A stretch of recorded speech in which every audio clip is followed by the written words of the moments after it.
কোরআনে কারীম বলছি ওয়া আইয়ুবা ইয নাদা রাব্বাহু ইন আন্নী মাসসানিয়াদ-দুররু ওয়া আনতা আরহামুর রাহিমিন। স্মরণ করো সেই সময়ের কথা যখন আইয়ুব তার রবকে ডেকে বলেছিল, আমি অসুস্থ আর তুমি তো রহমান রহিম দয়াময়। ভাষাটা দেখেন কি সুন্দর। এর থেকে কি আল্লাহরে আর কিছু বলা লাগে? আল্লাহ পাকের কাছে তিনি বলতেছেন, আল্লাহ আমি তো অসুস্থ, আমি তো অসুখ করেছে আমার, আর তুমি তো দয়াময় রহমান রহিম। এক অন্ধ, ঈদের দিন কত অন্ধই তো আসে খয়রাত করার জন্য, ভিক্ষা করার জন্য, চতুর্দিকে ভিক্ষা করতেছে অন্ধরা। এক অন্ধ ঈদের গেটের কাছে দাঁড়ায়া বলতেছে, ভাইরা আজ হচ্ছে ঈদের দিন আর আমি কিছু দেখতে পাচ্ছি না। তে বেশি পয়সা পাইনি, মানুষের দিন তার প্রতি আকৃষ্ট হয়ে গেছে। আরে কি কথা, আজ ঈদের দিন, সকলে আনন্দ করছে আর আমি কিছুই দেখতে পাচ্ছি না। সে কিন্তু কিছু চায় না। ভাষার ভিতরে, কথা বলার ভিতরে এ ধরনের টেকনিক আছে। হযরত আইয়ুব আলাইহিস সালাম বললেন না যে আল্লাহ আমারে মাফ করে দাও, কষ্টের মধ্যে আছি। তিনি শুধু বলেছেন, রব্বুল আলামিন আমি অসুস্থ হয়ে পড়েছি, আমার অসুখ করেছে, আর তোমার নাম রহমান রহিম। এতটুকু কথা বলেছেন। আল্লাহ রাব্বুল আলামিনের দরজায়, তার দরবারে আইয়ুব আলাইহিস সালামের ডাক চলে গেছে। যায় নাই? কোন অসুবিধা আছে নাকি? কোন অসুবিধা নাই। পানির তলা দিয়া যদি কেউ ডাক দেয়, পাহাড়ের ভিতরে বসে যদি কেউ ডাক দেয়, আল্লাহ রাব্বুল আলামিন তা শুনতে পান। ইউনূস আলাইহিস সালাম মাছের পেটে বসে চিৎকার মেরেছিলেন, লা ইলাহা ইল্লা আনতা সুবহানাকা ইন্নী কুনতু মিনাজ জালিমিন। যিনি বলছিলেন, আয় আল্লাহ তাআলা আমি তোমার প্রশংসা করছি, তুমি ছাড়া উপাস্য নাই, মাবুদ নাই। আমি তোমার পবিত্রতা ঘোষণা করছি, আমি তো জালিমদের অন্তর্ভুক্ত হয়ে গেছি। বাস এতটুকুন কথাই বলেছেন।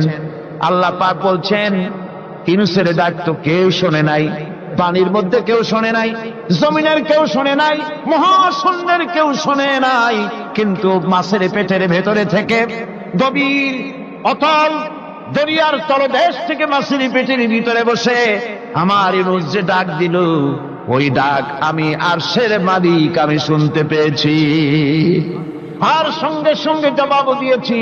ফাস্তাজাবনা লাহু ওয়া নাজ্জাইনাহু মিনাল গাম্মি ওয়া কাযালিকা নুজিল মুমিনিন। ডাকের সাড়া দিলাম, বিপদ দিয়া বাঁচায় দিলাম। শুধু ইউনূসের না, আল্লাহ পাক এ জায়গায় আবার ওয়াদা করলেন, দুনিয়ার যত মুমিন বান্দা আছে তারা যদি কখনো বিপদে পড়ে যায় আর আমারে যদি ডাকে, আমি এইরকম করে বিপদ থেকে বাঁচায়া দেব। আইয়ুব আলাইহিস সালাম যখন আল্লাহ রাব্বুল আলামিনের কাছে ফরিয়াদ করলেন, আল্লাহ পাক তখন বলছেন, কোরআনে কারীম বলছে, ফাস্তাজাবনা লাহু فكشفنا ما به من ضر وآتيناه أهله ومثلهم معهم رحمة من عندنا وذكرى للعابدين। আমি আইয়ুবের দোয়া কবুল করে নিলাম, শুধু তার পরিবারবর্গই দিলাম না, বরং আরো কিছু নিয়ামত আমি তাকে দান করে দিলাম।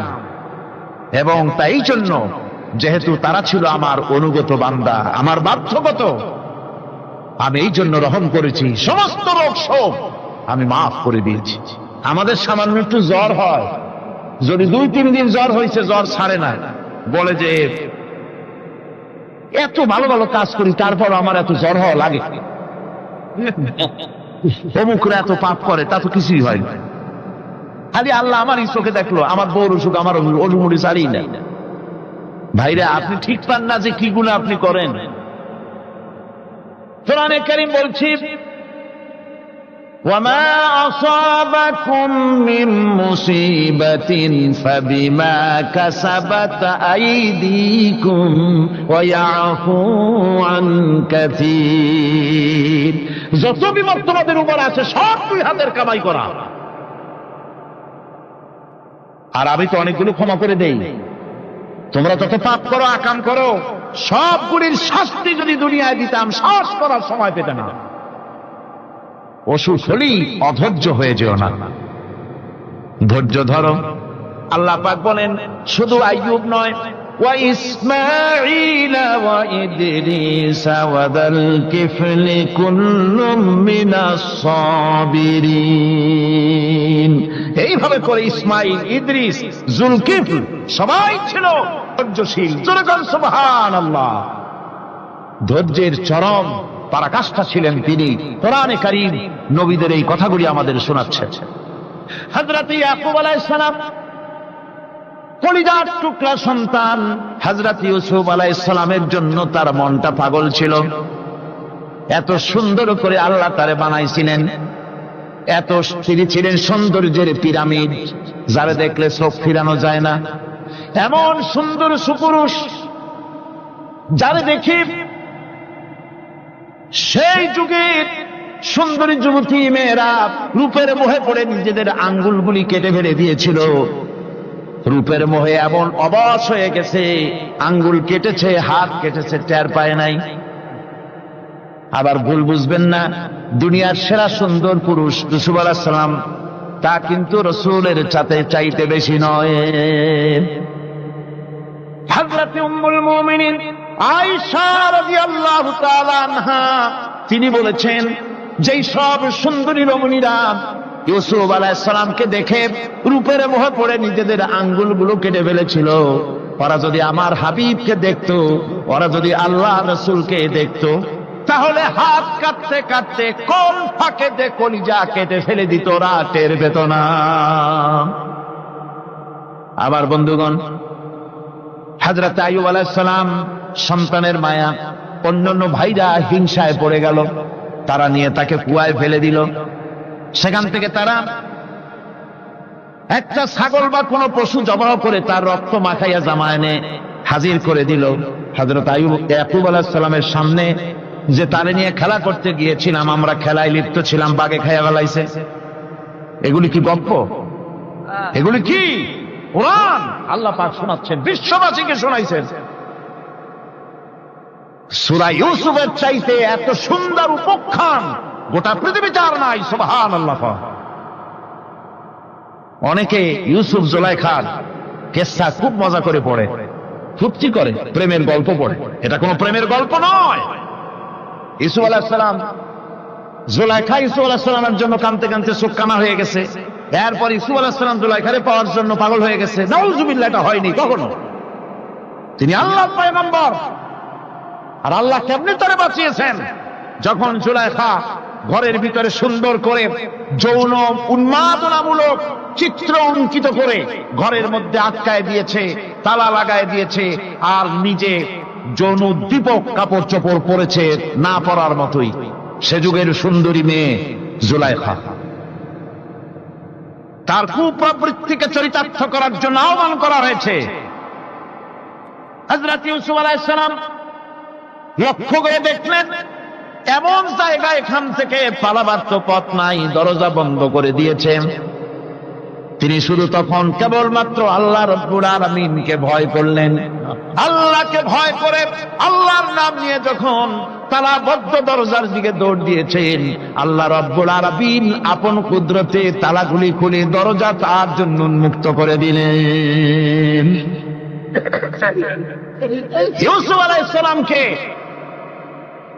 ফালাই দিয়ে এভাবে করে কাপড় এনে দিল তার সামনে, রক্তমাখা কাপড় পেয়ে হযরত ইয়াকুব আলাইহিস সালাম সন্তানদের মুখে কাহিনী শুনে তিনি কি বললেন? কোরআনে কারীম তা কোট করেছে। তিনি চিক দিলেন না, ফাল দিলেন না, ফিট হয়ে পড়লেন না। তিনি বললেন, কলিজার টুকরা সন্তান, তার মরার খবর শুনেছেন? তিনি বললেন কি? فصبر جميل والله المستعان على ما تصفون। আমি উত্তম সবর অবলম্বন করব। তোমরা যে কাহিনী রচনা করেছো এর বেলায় আমি আল্লাহর কাছে সাহায্য চাই। আমি উত্তম সবর অবলম্বন করব। আমার ভাইয়েরা, 11 ভাই মনে করেছিল ইউসুফ আলাইহিস সালামকে মরণ কুয়ায় ফেলাই দিছি। তারা তো ঠিক পায় নাই এটা মরণ কুয়া না, এটা হচ্ছে একটা সুড়ঙ্গ, যাকে ইংরেজিতে বলে টানেল।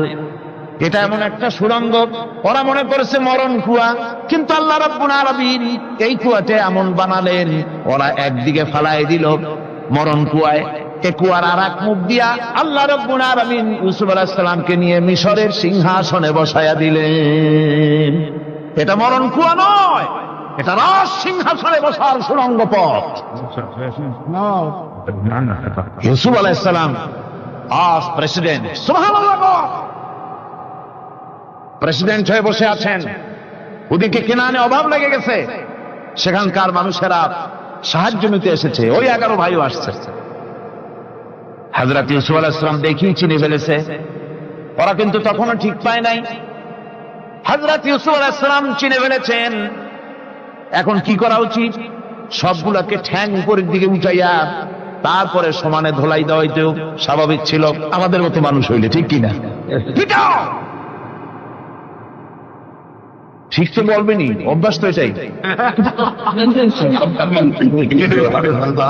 হযরত ইউসুফ আলাইহিস সালাম তাদের সামনে পরিচয় দিলেন। তারা যখন বুঝতে পারল, লজ্জায় তাদের মাথা হেট হয়ে গেল।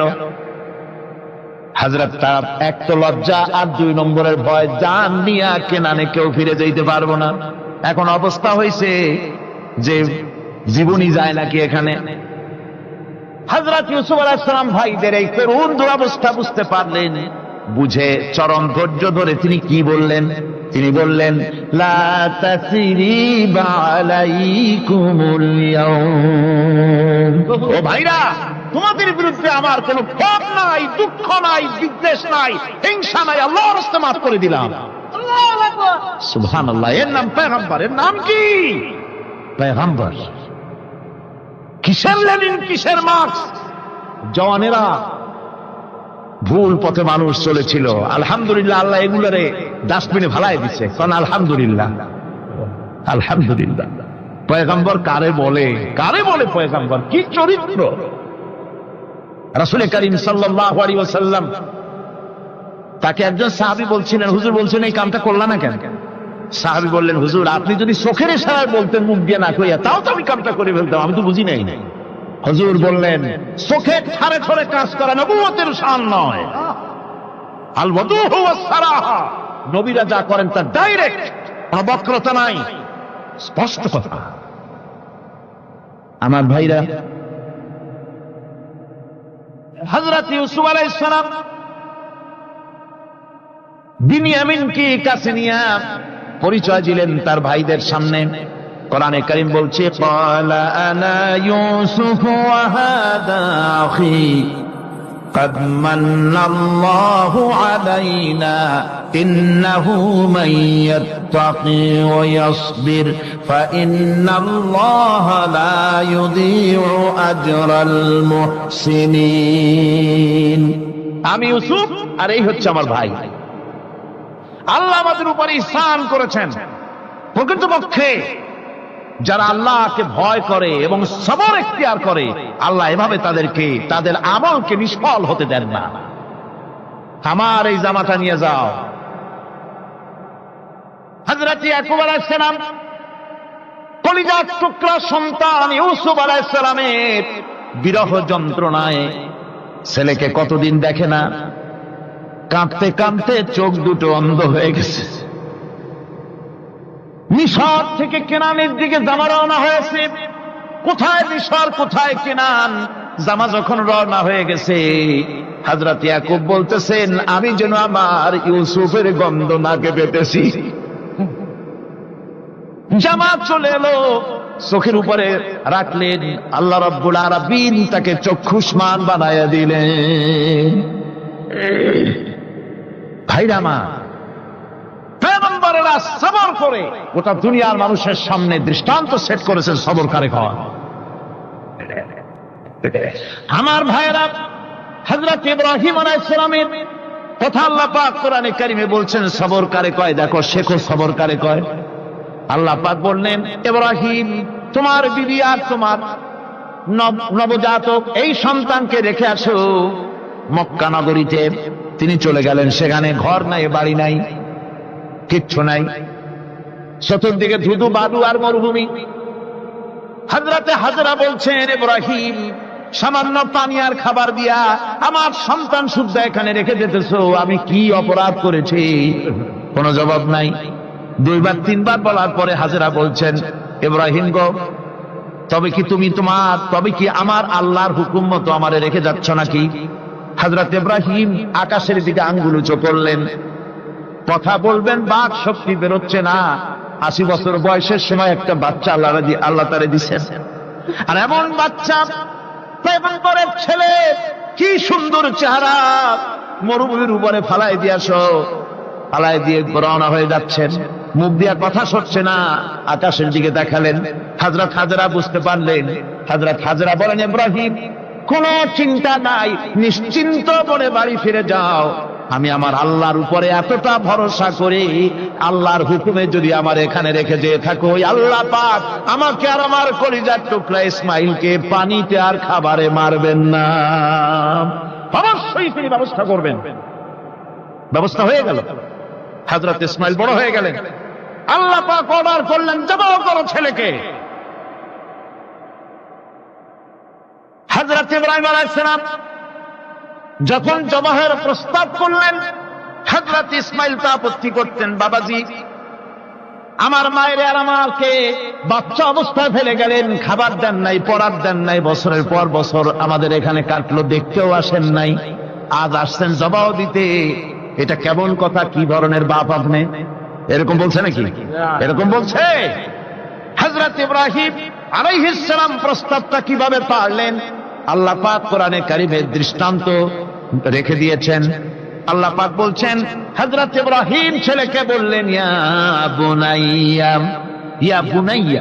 হে আমার কলিজার টুকরা লাডলা, হে আমার কলিজার টুকরা সন্তান, ইন্নী আরা ফিল মানাম আন্নী আযবাহুক, আমি স্বপ্নে দেখছি আমি যেন তোমাকে জবাহ করতেছি। ফানজুর মাযা তারা, তোমার রায় কি বলো? আমি তো স্বপ্নে দেখছি যে আমি তোমার জবাহ করতেছি, এখন তোমার রায় কি, তোমার মত কি? হযরত ইসমাঈল আলাইহিস সালাম শুনিয়া দিলেন দৌড়, নাকি? না, হযরত ইসমাঈল আলাইহিস সালাম ধৈর্যের প্রতীক, তিনি কি কথা বললেন? তার মুখের কথা কোরআন শরীফে আল্লাহ পাক উঠায় দিলেন। হযরত ইসমাঈল বললেন, ইয়া আবাতি ফাআল মা তু'মারু সাতাজিদুনি ইনশাআল্লাহু মিনাস সাবিরিন, হে আমার পিতা, আপনি যে ব্যাপারে আদিষ্ট হয়েছেন আপনি তা পালন করুন, অবশ্যই আমাকে ধৈর্যধারীদের মধ্যে পাওয়া যাবে। সুবহানাল্লাহ। এক বর্ণনায় এসেছে, হযরত ইসমাঈল বললেন, আব্বা জান, আমি ধৈর্যধারীদের ভিতরে আমারে পাবেন, তবে জবাহ করার আগে আমার হাত পাটা একটু বেঁধে নেন, কারণ জবাহের যন্ত্রণায় আপনার গায়ে যদি আমার হাত পা লেগে যায় তো বেয়াদবি হয়ে যেতে পারে। আর আমি মরে আমার জবাহ হয়ে যাওয়ার পর আমার রক্ত মাখা জামাটা নিয়া আমার মা হাজেরারে দিবেন, কারণ তাকে মা বলবার মতো আর তো কেউ নাই। হযরত ইব্রাহিম তাকে বাঁধবার জন্য প্রস্তুতি নিলেন। হযরত ইসমাঈল বলছেন, আব্বা জান বাঁধবেন না, বাঁধবার প্রয়োজন নাই। বলে, কেন? একবার বাঁধতে বললে আবার তুমি নিষেধ করছো কেন? ছেলে বলছেন, আব্বা জান বাঁধবো না এই জন্যে, হয়তো কিয়ামতেই প্রশ্ন উঠতে পারে যে আল্লাহর হুকুমে রাজি ছিল না বলে হাত পা বাঁধা জবাহ করছে, আমি এই সুযোগ দিব না, আপনি জবাহ করেন, আমি এতটুকু নড়াচড়া করব না। ধৈর্যের চরম প্রতীক হযরতে ইসমাঈল আলাইহিস সালাম দেখাই দিয়েছেন ধৈর্য কারে কয়। আমার বন্ধুগণ, এই পৃথিবীর সবচাইতে ধৈর্যের বড় প্রতীক হতেছেন ইমামুল মুরসালিন, আশরাফুল আম্বিয়া, সাইয়্যিদুল মুরসালিন জনাবে মুহাম্মাদুর রাসূলুল্লাহ সাল্লাল্লাহু আলাইহি ওয়াসাল্লাম। আমার বন্ধুগণ, সবচাইতে বড় ধৈর্যের প্রতীক তিনি। কাউকে একটা গালি দেন নাই জীবনে, কাউকে ঠাট্টা করেন নাই, কাউকে মারেন নাই, কারো মনে দুঃখ দেন নাই। তিনি দুঃখ পেয়েছেন, তিনি কাউকে দুঃখ দেন নাই। তিনি কষ্ট পেয়েছেন, কাউকে কষ্ট দেন নাই। আমার ভাইয়েরা, তায়েফের ময়দান, আমার নিজের চোখে তায়েফে যেদিন আমি তায়েফ দেখলাম, আমি তায়েফে ঢুকেছি, জীবনে কোনোদিন যাই নাই। রমজান মুবারকে আমি সেখানে গেলাম, আমাকে বসার জন্য তারা নিয়ে যাবে। আমি বললাম আগে বসবো না, আমারে আগে নিয়ে যাও, আমার নবীকে কোন জায়গায় ওরা মেরেছিল সেই জায়গাটা দেখাও। তায়েফের সেই গলিতে যখন আমি গিয়েছি, দুই দিকে পাহাড় দাঁড়ানো, তায়েফের লোক আমার সাথে ছিল, তারা বলল এই জায়গাটা প্রথম যেখানে চতুর্দিক থেকে নবীজিকে পাথর মারছিল আর আল্লাহর নবী বেহুশ হয়ে পড়ে গিয়েছিলেন। 3টা দিন না খাওয়া, হযরতে খাদিজা নাই, আবু তালিব নাই, মক্কায় জায়গা নাই পা রাখার। নবীজি 3টা দিন ঘুরলেন। নেতারা বলল তুমি যদি নবী হবে তো এতিম হলে কেন? আল্লাহ নবী বানাবার জন্য কি একটা ধনী মানুষ পায় না? তোমার মতো এতিম আর গরিবের নবী বানাইলো কেন? আল্লাহ নবী 3 দিন পর যখন দেখলেন কেউ দাওয়াত শোনে না, কেউ মানে না, কেউ গ্রহণ করে না, তখন তিনি নেতাদের অনুরোধ করলেন, ঠিক আছে দাওয়াত তো কবুল করলে না, তবে একটা কাজ করো, অন্তত আমি যে তায়েফে আসছিলাম এই খবরটা মক্কায় দিও না, ওরা আরো অত্যাচার বাড়ায় দেবে। এই কাফিরগুলি খবর তো মক্কায় পাঠালো, আর সমস্ত যুবকদেরকে লেলিয়ে দিল। যুবকেরা চতুর্দিকে দাঁড়াইছে, রাসূলকে পাথর মারা শুরু করে দিল। আমি যখন রেল লাইনের থেকে হাঁটি, যখন রেল লাইন কোনো সময় দেখি, রেলের পাথরগুলি, রেল লাইনের পাথরগুলি দেখলে আমার মাথায় যেন কেন তায়েফের কথা বলে এসে যায়। আরে মানুষের গায়ে পাথর মারলে কি অবস্থার সৃষ্টি হয়? পাথর নূরের শরীর, রহমতের শরীর, কিটি কিটি রক্ত ঝরছে। নবীজিকে জোর করে উঠাইয়া জবরদস্তি করে হাঁটার জন্য তারা ধাক্কা মারতেছে। আবার কিছুদিন গিয়ে নবীজি আবার বেহুশ হয়ে পড়েছেন, এইখান থেকে আবার উঠাইছে, আবার ধাক্কা মারতেছে। 3 নম্বরের আর একটা জায়গা আছে যেখানে ভাঙ্গা একটা মসজিদ। তায়েফের লোকেরা আমাকে বলল এই জায়গাটা হলো শেষ জায়গা যেখানে রাসূল করিম 3য়বারের মতো বেহুশ হয়েছিলেন, এখানেই হুজুরের রক্ত ঝরেছে বেশি। 2 রাকাত নামাজ পড়লাম, সিজদায় পড়ে এমন কান্না কাঁদলাম আল্লাহর কাছে। নবীজি যখন হুঁশ এসেছে, হযরতে জিবরাইল বলেন, ইয়া রাসূলুল্লাহ, আপনার এই কষ্ট দেখে ফেরেশতারা কাঁদতেছে, আপনি অনুমতি দিয়ে দেন এই 2 পাহাড়কে মিলাইয়া সমস্ত তায়েফবাসী কাফেরগুলি মাটির সাথে মিশাইয়া দেই। নবীজি বললেন, জিবরাইল, আমি যদি হুকুম করি আর আমার হুকুম মতো যদি এই কাম করো, একটা কাফেরও যদি না বাঁচে তাহলে কার মুখে পৌঁছাবো লা ইলাহা ইল্লাল্লাহু মুহাম্মাদুর রাসূলুল্লাহ। আমার ভাইরা, হুজুর সাল্লাল্লাহু আলাইহি ওয়াসাল্লাম উঠে বসলেন। এমন সময় হযরতে যায়েদ শরীরের রক্তগুলি মুছে দিতেছেন।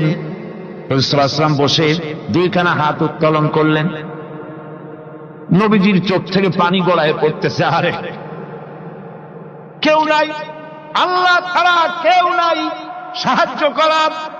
নবীজি হাত তুলে মোনাজাত করতেছেন, চোখ দিয়া পানি পড়ে দাড়ি ভিজে পড়তেছে, গায়ে দিয়া রক্ত ঝরতেছে। নবীজি কি দোয়াটা করলেন? বদদোয়া করলেন না, গজব দিতে বললেন না। নবীজি দোয়া করলেন, রব্বুল আলামিন, এই তায়েফের লোকেরা আজকে আমার সাথে যে ব্যবহারটা করেছে, ওরা বোঝে নাই যে আমি তোমার নবী, ওরা বোঝে নাই যে আমি তোমার রাসূল, না বুঝে আমার উপরে যে অত্যাচারটা করলো, আল্লাহ তুমি এই জন্য রাগ করে এই তায়েফে তুমি গজব দিও না। আল্লাহ পাক পরবর্তী সময় হুজুরকে স্মরণ করাই দিলেন, ওয়ামা আরসালনাকা ইল্লা রাহমাতাল লিল আলামিন। ও নবী, আপনি হচ্ছেন আমার সমস্ত সৃষ্টি জগতের জন্য, আপনি আমার রহমত, আমার গোটা বিশ্বের জন্য আপনার, আমার সৃষ্টি জগতের জন্য আপনি আমার করুণা। একটা রাসূলের এই কষ্ট দেখে বাগান থেকে এক গ্লাস আঙ্গুরের শরবত এনে হাজির করেছে। এত কষ্টের পর 3 দিনের না খাওয়া আঙ্গুরের একটা শরবত পাইয়া হুজুর খুব খুশি হলেন। শরবত গ্লাস পান করে হুজুর বলছেন, তোমার নাম না আফতাস? তিনি বলছেন, হ্যাঁ হুজুর, আমার নাম আফতাস। তোমার বাড়ি না ইউনূস আলাইহিস সালামের গ্রামে? বলে, হ্যাঁ, আমার বাড়ি সেই গ্রামে। তা আপনি কি করে জানলেন আমার নাম আফতাস আর আমার বাড়ি ইউনূস আলাইহিস সালামের গ্রামে? আপনি জানলেন কি করে? হুজুর বললেন, আমি নবী, হযরত ইউনূস নবী, একজন নবীর খবর আর একজন নবীর কাছে থাকে। রাসূল করিম সাল্লাল্লাহু আলাইহি ওয়াসাল্লাম সবর ইখতিয়ার করেছিলেন, ধৈর্য অবলম্বন করেছিলেন, আর আল্লাহ পাক তাকে নির্দেশ করেছেন সবর করো।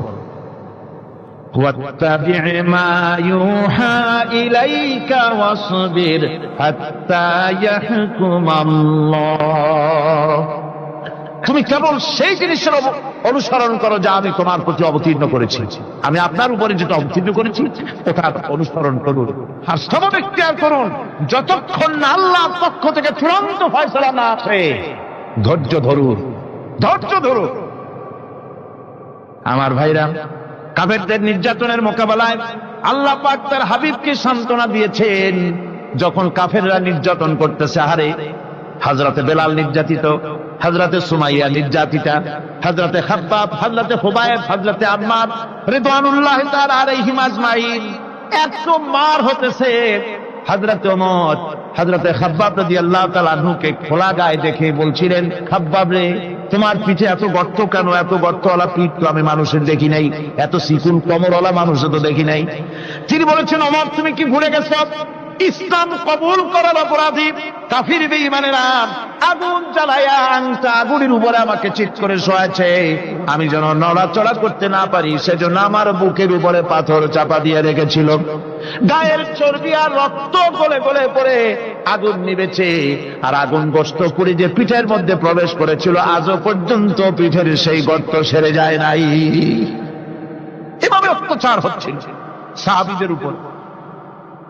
আল্লাহ রাব্বুল আলামিন তার হাবিবকে সান্ত্বনা দিলেন, ওয়াসবির ওয়ামা সাবরুকা ইল্লা বিল্লাহি ওয়ালা তাহজান আলাইহিম ওয়ালা তাকু ফি যায়কিম মিম্মা ইয়ামকুরুন। হে রাসূল, সবরের সাথে কাজ করতে থাকুন। আপনার এই সবরের তৌফিক তো আল্লাহই দিয়েছেন, আর ওদের সমস্ত ষড়যন্ত্র, ওদের অপকৌশলে আপনি দুঃখিত হবেন না, চিন্তা করবেন না, ভারাক্রান্ত হবেন না। আপনি নিশ্চিত থাকুন। ওয়াসবির লিহুকমি রাব্বিকা ফাইন্নাকা বিআয়ুনিনা। হে নবী, আপনার রবের চূড়ান্ত ফয়সালা আসা পর্যন্ত ধৈর্য ধারণ করুন। আপনি তো আমার চোখের সামনে। সুবহানাল্লাহ, সুবহানাল্লাহ। আপনি আমার চোখের সামনে, কে আপনাকে কি করবে আমি দেখবো না? সুবহানাল্লাহ। মন্ত্রী যদি, এই সলিমুদ্দিন মার্কা মন্ত্রী যত আছে, এই মন্ত্রীরা যদি তার দেখাতে ভয় কিসের? আমি তোকে দেখছি না? সাহসটা কেমন বাড়ে, কেমন বাড়ে সাহস। আরে কোন মন্ত্রী ছাতা মাতা না, কোন প্রেসিডেন্ট রাজা বাদশা না, আকাশ আর জমিনের মালিক আমার আল্লাহ রাব্বুল আলামিন বলছেন, হাবিব কোন চিন্তা নাই, আপনি আমার চোখের সামনে। ওরা চায় আপনাকে দুনিয়া থেকে মিটাই দিতে, আর আমি চাই ওয়ারাফানা লাকা যিকরাক, আপনার প্রশংসা তো হবে গোটা বিশ্ব জুড়ে, সর্বত্র ছড়িয়ে যাবে আপনার নাম। সুবহানাল্লাহি বিহামদিহি। আল্লাহ পাক অন্যত্র বলেছেন, ওয়ালাকাদ কুযযিবাত রুসুলুম মিন ক্বাবলিকা ফাসাবারু على ما كذبوا وأوذوا حتى أتاهم نصرنا হে মুহাম্মদ সাল্লাল্লাহু আলাইহি ওয়াসাল্লাম, আপনার পূর্বে অসংখ্য নবী রাসূল এই পৃথিবীতে আসছে এবং জুলুম আর নির্যাতনের শিকার তারা হয়েছেন। অবশেষে তাদের প্রতি আল্লাহর সাহায্য এসেছে। সুতরাং আপনাকেও ধৈর্য ধারণ করতে হবে। ধৈর্য ছাড়া কোনো পথ নাই। ধৈর্য আপনাকে ধারণ করতেই হবে। আর এই ধৈর্য ধারণ করলে পরে আল্লাহর চূড়ান্ত ফয়সালা আসবে, তখন আল্লাহ পাক মেহেরবানি করবেন। আমার ভাইরা, এই ধৈর্য পৃথিবীর সমস্ত পয়গম্বররা ধৈর্য অবলম্বন করেছেন, কখনো অধৈর্য হন নাই। দিন কায়েমের সংগ্রামে নবী রাসূলগণ দারুণ ভাবে সবর ইখতিয়ার করেছেন। বৃদ্ধবাদীদের সকল রকমের নির্যাতন, অপকৌশল, ষড়যন্ত্র, এই সব কিছু মোকাবেলা করেছেন ধৈর্যের নীতি অবলম্বন করি। কখনো ধৈর্যচ্যুতি তাদের মধ্যে ঘটেনি, বরং আল্লাহ রাব্বুল আলামিন তাদের প্রতি সন্তুষ্ট হয়েছেন। যারা এই ধৈর্য ধরেছে তাদের উপরে সন্তুষ্ট হয়ে আল্লাহ রাব্বুল আলামিন বলেছেন, ওয়া কাআইয়্যিম মিন নাবিয়্যিন কাতালা মাআহু রিব্বিয়ুন কাসীর। এর আগে অনেক নবী এসেছিলেন যাদের সাথে বহু আল্লাহওয়ালা লোক লড়াই করেছেন। ফামা ওয়াহানু লিমা আসাবাহুম ফি সাবিলিল্লাহি ওয়ামা যাফু ওয়ামা ইসতাকানু। আল্লাহর পথে তাদের উপর যত বিপদ এসেছিল তারা হতাশ হয়ে পড়েন নাই, দুর্বলতা দেখাননি, বাতিলের সামনে মাথা নত করেন। ওয়াল্লাহু ইউহিব্বুস সাবিরিন। আর আল্লাহ পাক ধৈর্যশীল যারা, তাদেরকে আল্লাহ পাক ভালোবাসেন। আমার ভাইরা, ধৈর্যের পরিচয় রাসূল করিম সাল্লাল্লাহু আলাইহি ওয়াসাল্লাম উহুদের ময়দানে যখন আক্রান্ত হয়ে গেলেন, চতুর্দিকে কাফেররা ঘিরে ধরেছে,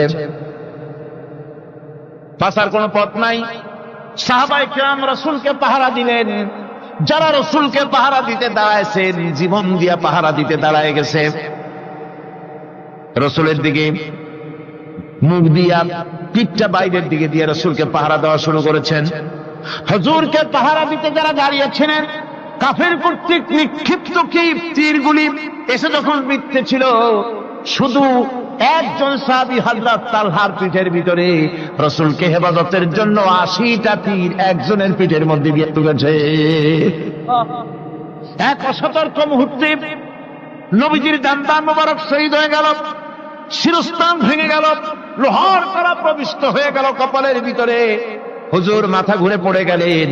হযরত আবু উবায়দা রাদিয়াল্লাহু তাআলা আনহু হুজুরের মস্তক মোবারককে কোলে করে নিয়ে তারপরে বহু কষ্ট করে মাথা থেকে লোহার কড়া বের করলেন। এবার ওই কড়ার ছিদ্র দিয়ে রক্ত আসতেছে, মুখ দিয়ে রক্ত পড়তেছে, দাড়ি ভিজে যাচ্ছে। বুখারী শরীফে এসেছে, আল্লাহর নবী দুইখানা হাত নিজের চেহারার উপরে মলে আনে টাটকা রক্ত চোখের সামনে দেখে বলছেন, আহারে, এই কওমের ফালাক কি করে হবে, এই কওমের মুক্তি কি করে হবে, এই কওমের নাজাত কি করে হবে, যে কওম তার নবীর চেহারা রক্ত দিয়ে লাল বানাইয়া দিল। নবীজি বললেন, আল্লাহুম্মা গফিরলি কওমি ফাইন্নাহুম লা ইয়ালামুন। আয় আল্লাহ পাক, আমার এই কওম বুঝতে পারে না, ওদেরকে মাফ করে দাও। খবর ছড়িয়ে গেল নবীজি শহীদ হয়ে গিয়েছেন। খবর ছড়িয়ে গেল চতুর্দিকে, মদিনায় খবর ছড়িয়ে গেল। মানুষ পাগলের মতো দৌড়ানো শুরু করে দিল। এক মেয়ে লোক দৌড়াচ্ছে উহুদের দিকে। কয়েকজন সাহাবীর সঙ্গে দেখা, তারা জিজ্ঞেস করলেন, দৌড়াও কেন মহিলা, যাও কই? কয় উহুদের দিকে যেতেছি। কয় যায় তো কোনো লাভ নাই, যেহেতু তোমার যে স্বামী এসেছিলেন জিহাদের ময়দানে, তিনি তো শহীদ হয়ে গেছেন। মহিলা বলতেছে, কে শহীদ হয়েছে শুনতে চাই না, আগে বলো নবীজি কেমন আছে। আবার কিছুক্ষণ পর আর কয়েকজনের সঙ্গে দেখা, তারা বলছে, মেয়ে লোক দৌড়াও কই? যাচ্ছি উহুদের দিকে। তারা বলছেন যে কোনো লাভ নাই, তোমার যে দুইটা কলিজার টুকরা সন্তান ওহদে এসেছিল দুটোই শহীদ হয়ে গেছে। মা বলতেছে, ও সাহাবী, কে শহীদ হয়েছে শুনতে চাই না, তাড়াতাড়ি করে বলো আল্লাহর নবী মুহাম্মদ রাসূলুল্লাহ সাল্লাল্লাহু আলাইহি ওয়াসাল্লাম কেমন আছেন। দৌড়াতে দৌড়াতে ওহদের মাঠে সাহাবায়ে কিরাম পরিবেষ্টিত আল্লাহর নবীর কাছে গিয়ে হুজুরের জীবিত চেহারা মোবারকের দিকে তাকায়া মেয়ে লোকটি কাঁদতেছে আর বলতেছে, ইয়া রাসূলুল্লাহ, আমার স্বামী মরা শোক, আমার কলিজার টুকরা দুইটা সন্তান মরা শোক আমার কলিজা থেকে মুছে গেছে, আপনি বেঁচে আছেন, তামাম মুসলমানদের এর চাইতে বড় সান্ত্বনা আর নাই। ভাইরা আমার, রাসূল করিম সাল্লাল্লাহু আলাইহি ওয়াসাল্লাম এভাবে করে ধৈর্যের পরিচয় দিয়েছেন। গালাগালি দেন নাই, রাগ করেন নাই, বদদোয়া করেন নাই। সুবহানাল্লাহ কোন সুবহানাল্লাহ। ভাইরা আমার, এই সবর এমন মহান বৈশিষ্ট্য, এর মধ্যে রয়েছে জিহাদের ময়দানে যদি লোক কম হয় আর যদি তাদের মধ্যে সবর থাকে, বেশি সংখ্যক লোকের উপরে আল্লাহ পাক সবরকারীদেরকে বিজয়ী করে দিবেন। কোরআনে কারীমে রব্বুল আলামিন বলেন, কাম মিন ফিয়াতিন কালিলাতিন গালাবাত ফিআতান কাসীরাতাম বিইذনিল্লাহ ওয়াল্লাহু মা'আস সাবিরিন। এমন ঘটনার বহু নজির আছে যে কম সংখ্যক লোকেদের উপরে আল্লাহ পাক, বেশি সংখ্যক লোকেদের উপর আল্লাহ পাক কম সংখ্যক লোকদেরকে জয়ী করে দিয়েছেন। আল্লাহু মা'আস সাবিরিন, আর আল্লাহ আছে ধৈর্যশালীদের সাথে। আল্লাহ আছে কাদের সাথে? দেখেন না বদরের কামটা, বদরের ময়দান, 313 জন মুসলমান, অস্ত্রপাতি নাই, সামান্য সামান্য অস্ত্র, আর কাফেরেরা এসছে হাজারেরও বেশি। আমার বন্ধুগণ, ধৈর্যে কত বড় কাম দিল, ধৈর্য ধারণ করেছেন তারা, আল্লাহর উপরে ভরসা করেছেন। আল্লাহ রাব্বুল আলামিন অস্ত্রের কাজ কি দিয়া করায় দিলেন। একজন সাহাবী এসে বলছেন, হুজুর, জিহাদের ময়দান, ইসলামের প্রথম জিহাদ, আমার কাছে তো অস্ত্র নাই, মেহেরবানি করে একটা অস্ত্র আমারে দেন, আমি লাফায় পড়ি জিহাদের মধ্যে। হুজুর বলেন, অস্ত্র তো আমার কাছে নাই, দিবটা কি? সাহাবী বলছেন, হুজুর, অস্ত্র না থাকে যা পারেন তাই দেন, আপনার হাত দিয়ে যা দিবেন আমি দাঁড়ায় থাকতে পারবো না, জিহাদে আমাকে শরীক হতেই হবে। নবীজি কাছে পেলেন একখানা শুকনা খেজুরের ডালখানা তুলে সাহাবীর হাতে তুলে দিলেন। সাহাবী বলেন, রাসূলের হাতের দেওয়া শুকনা খেজুরের ডালটা নিয়ে আমি যখন কাফেরদের ভিড়ের মধ্যে ঝাঁপায় পড়ে যখন শুকনা খেজুরের ডাল দিয়ে আঘাত দিলাম, তখন ধারালো তরবারে দিয়ে আঘাত করলে যে কাম হয়, শুকনা খেজুরের ডালের আঘাতে কাফের বিখণ্ডিত হয়ে জমিনে পড়ে গেল। ভাইরা আমার, আল্লাহ রাব্বুল আলামিন সবর যারা করে, সংখ্যা যদি কম হয়, আল্লাহ পাক তাদেরকে বিজয়ী করে দেবেন, এই ওয়াদা আল্লাহ রাব্বুল আলামিন করেছেন। এই সবরের গুণ ছাড়া জান্নাতেও প্রবেশ করা যাবে না, সবর যদি না থাকে বেহেশতে যাওয়া যাবে না। ভালো করে মনে রাখেন, আল্লাহ পাক বলছেন, আম্মা হাসিবতুম আন তাদখুলুল জান্নাতা ওয়া লাম্মা ইয়া'লামিল্লাহুল্লাযীনা জাহাদু মিনকুম ওয়া ইয়া'লামাস সাবিরিন। তোমরা কি মনে করেছো এমনি বেহেশতে চলে যাবা? এটা কি মামু বাড়ির আবদার নাকি? এমনি বেহেশতে চলে যাবা? অথচ আল্লাহ রাব্বুল আলামিন এখনো দেখেন নেননি যে তোমাদের মধ্যে কারা জিহাদ করতে প্রস্তুত, কারা তোমাদের মধ্যে জিহাদ করে জান দেওয়ার জন্য প্রস্তুত, আর কারা ধৈর্যধারী, এটা তো আল্লাহ এখনো দেখে নেন নাই। সুতরাং হক এবং বাতিলের সংগ্রামে লিপ্ত হতে হবে। আল্লাহ দেখতে চান কারা জীবন দিতে চায়। সুতরাং ইসলামী আন্দোলনে যারা শরীক হবে, তাদের বিপদ এবং মুসিবত দিয়ে আল্লাহ রাব্বুল আলামিন তাদের সাহসিকতা এবং ধৈর্যের পরীক্ষা নিবেন। কোরআনে কারীম বলছেন, وَلَنَبْلُوَنَّكُمْ حَتَّى نَعْلَمَ الْمُجَاهِدِينَ مِنكُمْ وَالصَّابِرِينَ وَنَبْلُوَ أَخْبَارَكُمْ। অবশ্যই আমি তোমাদেরকে পরীক্ষার সম্মুখীন করব, আর তোমাদের মধ্যে সত্যিকার মুজাহিদ, দৃঢ়তা অবলম্বনকারী কারা, আমি তা দেখব।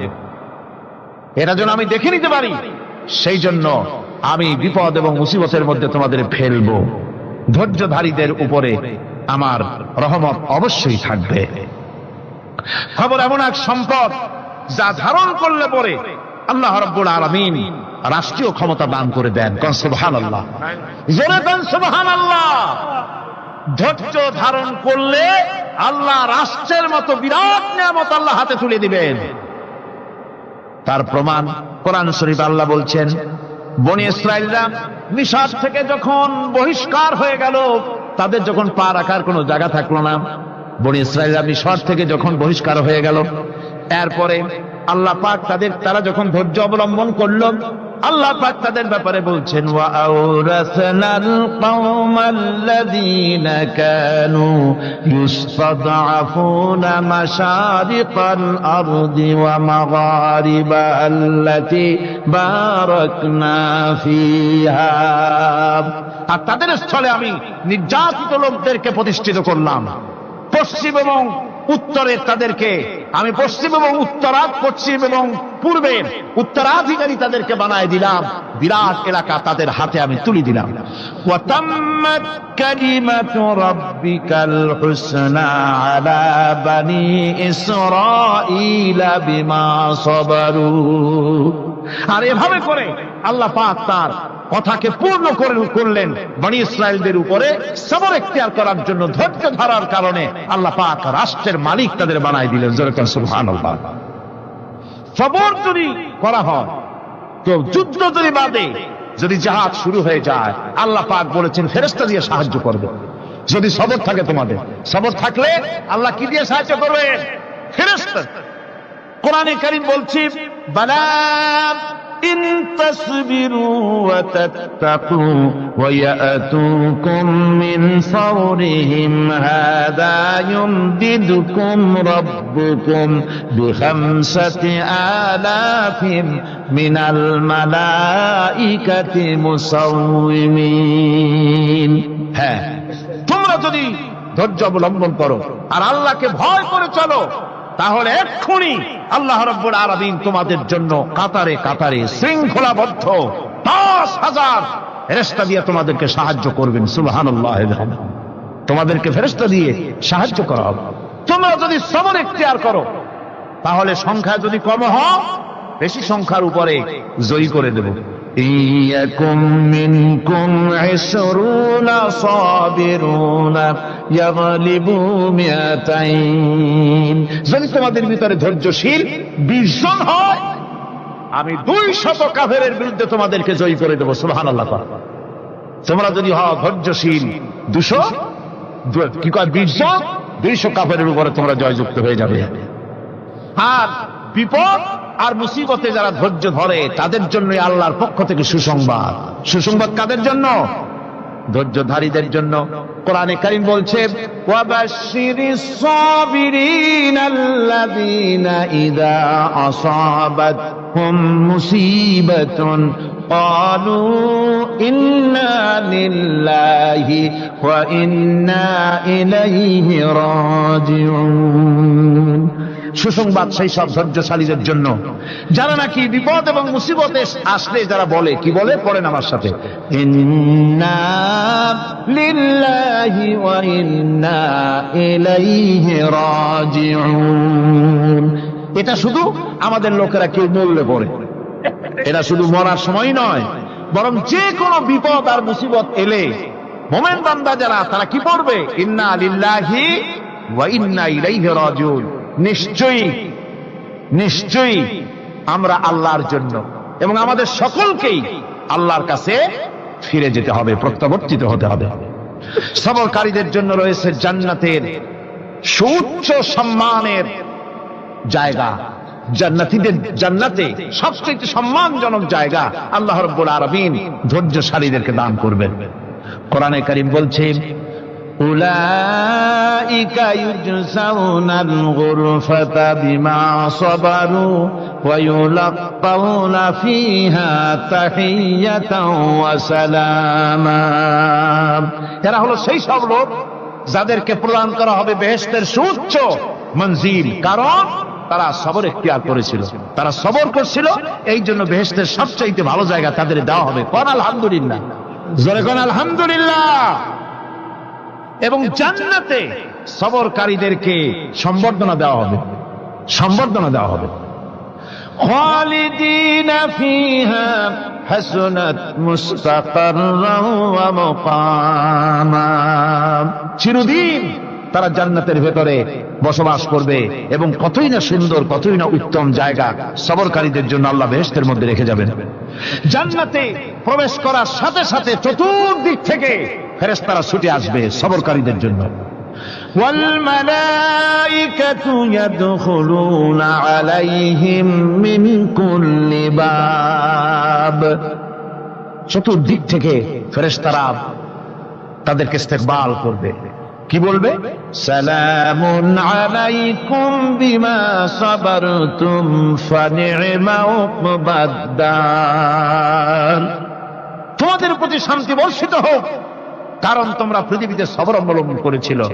কতই না উত্তম জায়গা, কতই না সুন্দর জায়গা আল্লাহ রাব্বুল আলামিন সবরের বিনিময় তোমাদেরকে দান করেছেন। সুতরাং এই সবর হচ্ছে মুসলমানদের জন্য সবচেয়ে বড় নিয়ামত। আজ আমার তো মনে হয় পৃথিবীতে মুসলমানরাই সবচেয়ে বেসবর। ট্রেনে যাবে বসা নিয়ে বেসবর, টিকিট নিয়ে বেসবর, বাসের মধ্যে বেসবর, বাজারে যাবে বেসবর, স্কুলে যাবে বেসবর, যেখানে যান সব জায়গায় আমরা বেশি অধৈর্য, ঠিক কিনা কর? সামান্য সামান্য জিনিস নিয়ে ঝগড়া করা, মারামারি করা, এই হচ্ছে আমাদের ট্র্যাডিশন। ধৈর্য অবলম্বন করতে হবে জীবনের সকল ক্ষেত্রে, এই ধৈর্য আমাদেরকে রক্ষা করতে হবে। এই ধরনের ধৈর্য যদি আমরা অবলম্বন করতে পারি তাহলে আল্লাহ পাক বলছে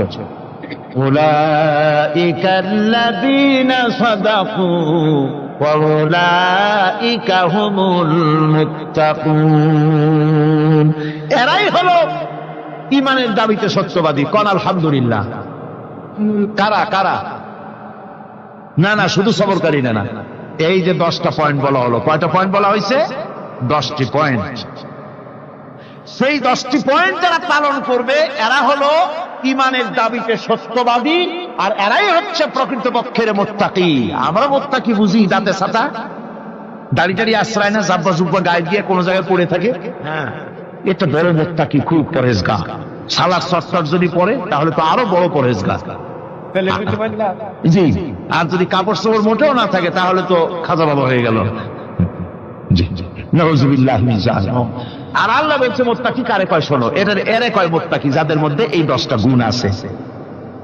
এই 10টি সত্য যদি সম্পাদন করতে পারি, যদি আমল করতে পারি, জীবন ধন্য হয়ে যাবে। সেই 10টি কথা আমি আবার আপনাদের স্মরণ পটে তুলে দিতে চাই, প্যাকেট করে পকেটে উঠাই দিতে চাই, যেন বাড়ি নিয়ে যেতে পারেন। 1 নম্বর হচ্ছে 10টি পয়েন্টের 1 নম্বর আল্লাহর প্রতি ঈমান।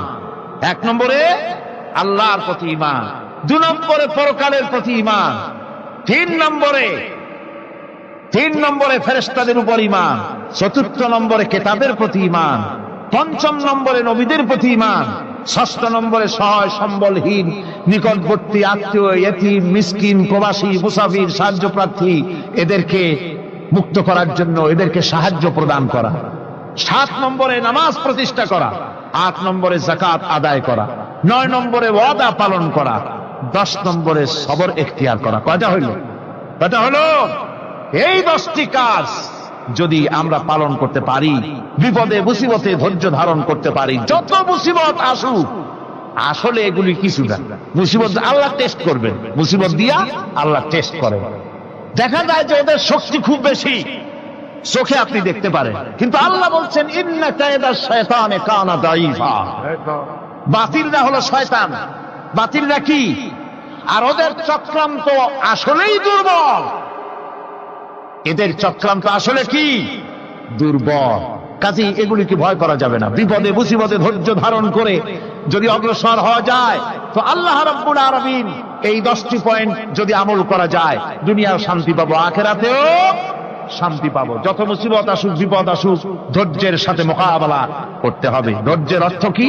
আমি আগেই বলেছি, ধৈর্যের অর্থ হচ্ছে অবিচলতা, দৃঢ়তা, বরদাস্ত করা, সহিষ্ণুতা, ধীরতা, স্থিরতা। ধৈর্যের অর্থ এটা নয় একজন একটা থাপ্পড় মারলো আর আপনি বলবেন যে বাবা ব্যথা পাইছো নাকি, তাহলে আর একখান থাপ্পড় দিয়া দাঁত আমার সবগুলো ভালাই না।